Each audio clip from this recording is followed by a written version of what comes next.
Ever wonder how banks make so much money? We're talking billions of dollars. Well, here's a little secret. A whole lot of that profit comes directly from people who trust them completely. Yeah, people just like you and me. But for most of us, how the whole magic trick works is a complete mystery. Okay, so let's make this real. It's payday. You see that beautiful number pop up in your bank account. It feels good, right? It feels safe. But have you ever really, truly stopped to ask yourself, where is that money? Like, right now. Because I can tell you one place it's not. It is absolutely not sitting in some big, shiny steel vault with a neat little tag on it that has your name. I know, that's the image we all have from the movies, but it's a total myth. The truth is, the second your paycheck hits your account, your money starts on this secret journey. It starts working its tail off day and night. The only problem is, it's not working for you. So what is that balance in your banking app, really? It's not cash.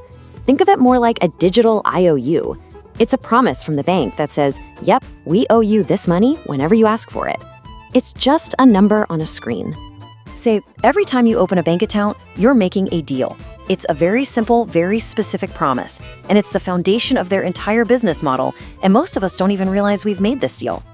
It basically breaks down like this. Step 1, you deposit your money, right? You think it's for safekeeping.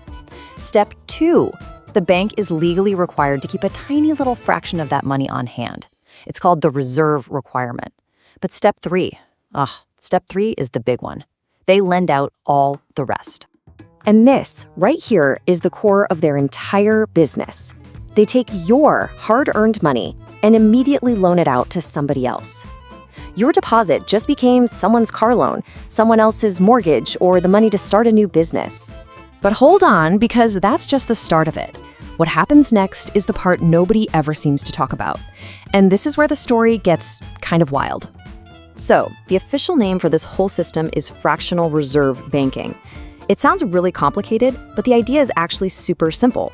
Banks only have to keep a small fraction of your deposit in their vault. The rest of it, they get to loan out. This isn't just some small part of banking. This is the engine of the entire modern financial system. Let's just use some simple round numbers to make this crystal clear. Imagine you walk into a bank and deposit $1,000. Okay, so if the reserve requirement is 10%, the bank keeps 100 of your dollars. But the other 900, boom, it's immediately loaned out to, let's say, your neighbor who wants to buy a new big screen TV. But here's the crazy part. Your neighbor pays the electronics store $900 for that TV. What does the store do?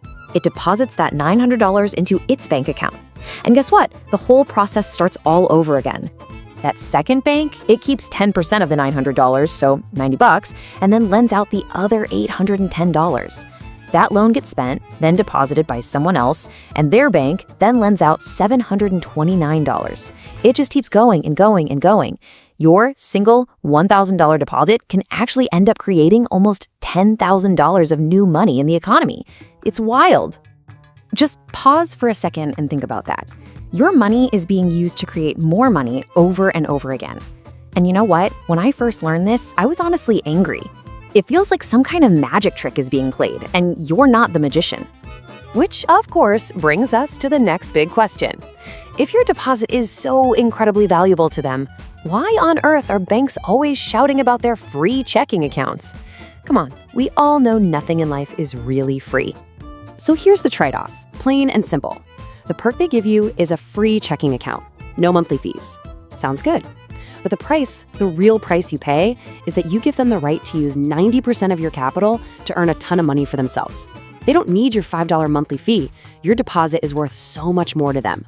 Let's just break down who's winning here. The bank lends out your money and charges, say 7% on a car loan. At the exact same time, they're paying you, maybe 0.01% interest on your checking account balance, if you're lucky? That huge gap between what they earn and what they pay you, that's their profit. That's how they build those giant skyscrapers. Okay, so at this point, you might be feeling a little frustrated, maybe even a bit ripped off. And that is completely understandable. But this isn't about getting angry, it's about getting smart. So the real question is, what can you actually do about all this? Now look, this is not me telling you to go run to the bank and pull all your money out from under your mattress. The point isn't to try and beat the system. It's actually much simpler and way more powerful than that. It's about finally understanding the system. Because here's the fundamental truth. You can't control the financial system. You can't change the rules of fractional reserve banking, but you absolutely can understand how it all works. And that knowledge, just that simple understanding, it changes everything. It changes how you see your bank, how you see your money, and how you see your own role in this whole game. This knowledge puts you back in the driver's seat. See, it's not about being anti-bank. It's about being pro-you. It shifts your whole perspective from just saving money to asking, hey, is my money working as hard for me as it is for my bank? It makes you see the huge difference between money that's just sitting there and money that's actively out there working for you. This understanding is step one for building real financial security. So I'll leave you with this. Now that you know how the game is played, what's your next move?